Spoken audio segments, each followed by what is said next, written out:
Baik, Assalamualaikum dan selamat malam. Jadi pada malam ni kita akan buat CSS.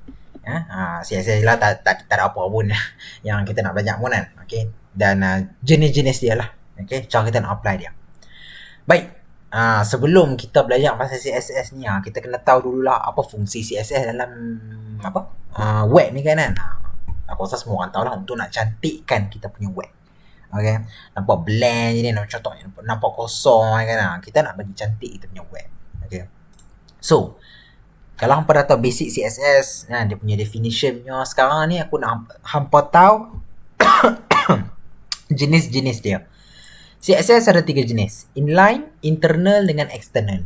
Kita pergi inline dulu. Baik, inline ni dia, basically dalam line lah. Ya, dalam line. Okay. Paling senang nak tahu, hampa tengok ni. Style.textAlignCenter. Kalau kita nak buat CSS, kita selalunya akan pakai tag name style. Kita akan pakai tag name style. Okay. Kalau hampa tak nampak juga, katakanlah latihan web. Katakanlah aku nak bagi H1 ni duduk tengah-tengah. Yang ni. H1 ni duduk tengah-tengah. Jadi aku buatlah style sama dengan textAlignCenter. Jadi dia akan duduk tengah-tengah. Okay. Ataupun contoh aku nak warnakan paragraf ni, nampak? Ini page pertama. Aku nak warnakan ni ke warna apa? Lantak aku nak buat warna apa kan. Jadi kita letak color. Color kita ambil color, aku letak blue, kita letak brown lah, letak brown. Brown hampa tak tahu lah kat YouTube pun nampak ke tak kan. Kita letak aqua lah. Nampak putih sikit kan, walaupun tak tahu lah apa nampak ke tak kan. Dan of course kita juga boleh tambah 2 elemen jugalah. Kan, yang ni kita tambah color, ni kita nak tengahkan dia pula. Jadi text align sama dengan center. Jadi yang paragraf ni dia akan duduk tengah-tengah lah. Ini untuk inline. Okay. Kalau internal ni dia maksudnya dalam HTML. Kalau external ni luar pada HTML. Okay. Sekejap lagi kita akan tengok external. Tapi kita akan tengok internal dahulu. Baik, untuk kita nak buat internal, okay, sama juga aku akan pakai yang ni, textAlignCenter. Kita nak bagi H1 ni duduk tengah-tengah, serta paragraf ni kita akan bagi color dan duduk tengah-tengah. Sama juga, kita akan ikut gaya yang sama. Cumanya cara nak implement tu saja. Untuk internal punya HTML, internal punya CSS, you kena declare tag name style. Macam ni. Dan sama juga, katakanlah kita nak bagi H1 ni kan. H1 ni kita letak H1.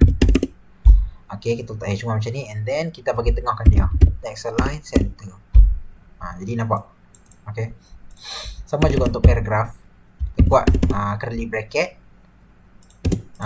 Kita juga kita letak warna. Contohnya color sama dengan color. Sama dengan aqua. textAlignCenter. Nampak? Okay. Beza dia is kita wajib tak letak ni tagline ni, style ni. Kalau tak letak dia akan tak jadi. Dia tak jadi, nampak? Dia tak jadi. So functionnya tag name style ni supaya kita nak invoke, kita nak bagi CSS internal tu fungsi lah. Okay. Yang ni tadi tu kita buat inline kan, yang ni internal. Kalau external, kita buat file baru. Macam aku abang lah, internal dalam HTML, external luar pada HTML. So kita akan buat file baru lah, style.css. Nampak ni? Okay, kita buat file baru. Okay. Dan jangan lupa juga, bila kita buat file baru, kita nak panggil dia. Kita akan pakai link rel style sheet. Nampak ni? Sama jugalah macam kita panggil CSS, macam aku ajar hari tu kan, nak panggil CSS pakai href. Style.css, kita panggil pakai nama file ni lah. So sama juga aku akan ambil ni, kita akan potong dan aku akan apply dekat sini. So kita dah panggil dah kan, cuma kita dah panggil dah ni kan dalam file HTML, cuma kita nak apply kan saja. Sebelum kita apply, dia akan jadi. Jadi yang ni lah external. Okay, external HTML CSS. Baik, katakanlah kan gambar ni aku nak bagi dia duduk tengah-tengah. Okay, gambar ni. Dan katakanlah contohnya image img Rostak. Ni gambar Rostak contohnya kan. Aku nak bagi gambar ni duduk tengah-tengah sebab ramai orang dia masih lagi pening lah cara dia nak bagi tengah-tengahkan gambar kan. Okay, but first bagi aku kecilkan gambar ni dulu bagi nampak 100%. Okay. Bila kita dah tengahkan, kita nak bagi gambar ni duduk tengah-tengah. Ni awak dia gambar bantu je ni. Okay. Alright. Kita nak bagi gambar duduk tengah-tengah. So, apa yang kita nak buat adalah pertama kita declare dia display block supaya kita nak katakan gambar ni adalah sebuah block, which nanti kita akan control dia lah. And then kita akan pakai dua elemen lagi. Kita akan pakai tiga elemen lah. Display block dengan margin. Margin pula ada dua jenis kita akan pakai. Margin left auto, margin right, margin left dengan right auto. Bawah dia akan duduk tengah. Nampak? Okay. Ini untuk gambar. Kalau untuk macam contohlah kan button. Okay, kita pergi button pula. Ataupun macam ni kita akan pakai text align center. Ataupun macam ni contohnya button. Kita pergi button pula.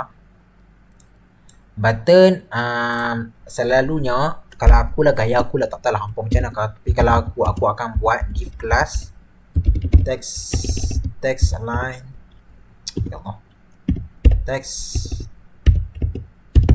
aligns center.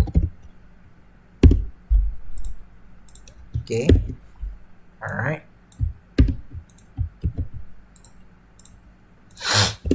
Oh, dia tak jadi, Zat.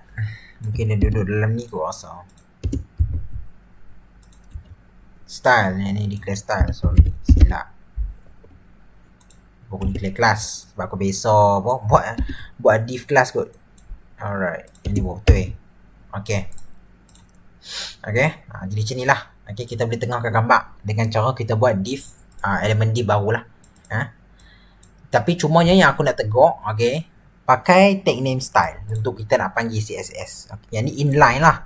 Yang ni tadi yang aku buat ni apa? Internal. Yang ni external. Ini untuk gambar, yang ni untuk button. Ya. Jadi tak ada apa sangat lah yang kita boleh cakap lah pasal CSS ni. Cumanya yang ni sekadar basic sajalah. Jadi itu sajalah video CSS kita pada kali ini. Ya, jadi sekian, terima kasih ya.